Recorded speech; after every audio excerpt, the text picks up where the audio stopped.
Geothermal energy is globally recognized as a clean and reliable baseload power source. It's not like hydro. Hydro, if we have a dry year and just 1 meter or whatever, all our hydro power plants will be shut down. But not with geothermal. So it's good for baseload. In East Africa, Kenya is leading the way with over 1,000 megawatts of installed geothermal capacity. Kenya geothermal represents over 50% of our electricity production. As you all know, Kenya's grid is over 90% green, and this has largely been contributed by geothermal power. We began our geothermal journey way in the 1950s, where we drilled some 2 wells in the 1950s. They were not productive, but throughout the years we have learned so much about geothermal drilling to the point where we are at actually we are about 1,050 megawatts of geothermal energy. Uganda, like many developing economies, is navigating a dual energy challenge, delivering clean, reliable and affordable power to sustain rapid economic growth while addressing the impacts of climate change. We must respond effectively to climate change by reducing greenhouse gas emissions associated with energy production and consumption.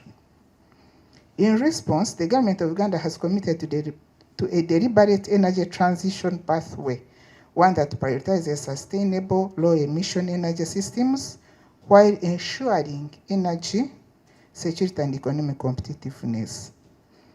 Geothermal energy is central to this transition. This is because Uganda is endowed with significant geothermal potential.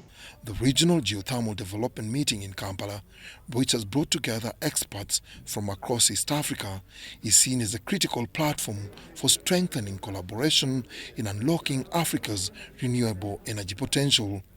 The meeting has also provided an opportunity for regional stakeholders to exchange knowledge with the French delegation keen on exporting geothermal expertise. In France, actually, we have been developing what we call district heating since over 50 years. That's probably what we can bring, which is the most significant. Like knowing your resource, each country knows its own resource. And we cannot do better than local people to know the geothermal resource. But what we have probably that makes our difference is that we have been taking heat to heat, because we are a cold country, so to heat the building and houses. We have been doing that over 50 years, and so we have a long experience in that. And we have a long experience in managing geothermal resources. In France, in eastern France, we also have rift system. So it's a geological structure that is pretty similar to what we can find here in Uganda, and there are some seismic activity risks. Advanced geothermal investigations in Uganda have identified several promising prospects, including Kibiro in Hoima District, Panyimur in Pakwach District, Buranga in Ibundibuje District, and Katwe in Kasese District.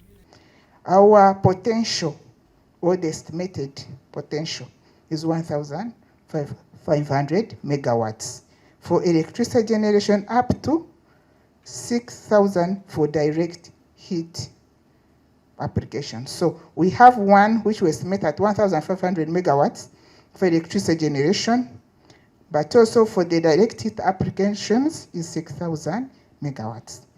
The delegation have visited Kibiro and Panyimur for a fact-finding mission. Despite an estimated potential of over 1,000 megawatts, Uganda is yet to generate electricity from geothermal resources, raising questions about the pace of development. It has taken us long. Geothermal exploration and development is costly. It's costly. One well takes $5 to $7 million US. We need like 8 wells at the beginning. So one of the major reasons is the high risk, the high cost of geothermal development. And unlike other energy sources, for hydro you can do the feasibility within 1-2 years. But this high cost, you need the drilling into the reservoir, which is 3 kilometers. So it's a lot of, and not many private players are willing to come in before you de-risk I use the word de-risk, remove the risk.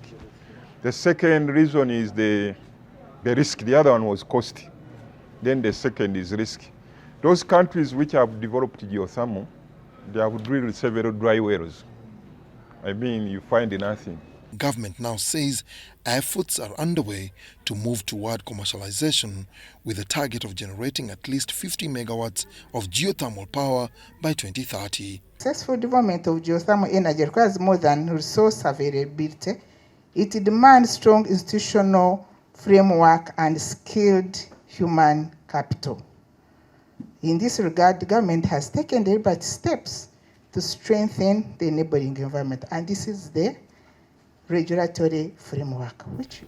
Geothermal energy is a reliable 24/7 renewable resource used in electricity generation, heating and cooling and industrial processes.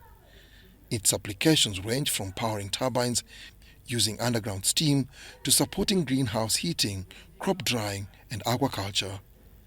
Dennis Igoa for UBC.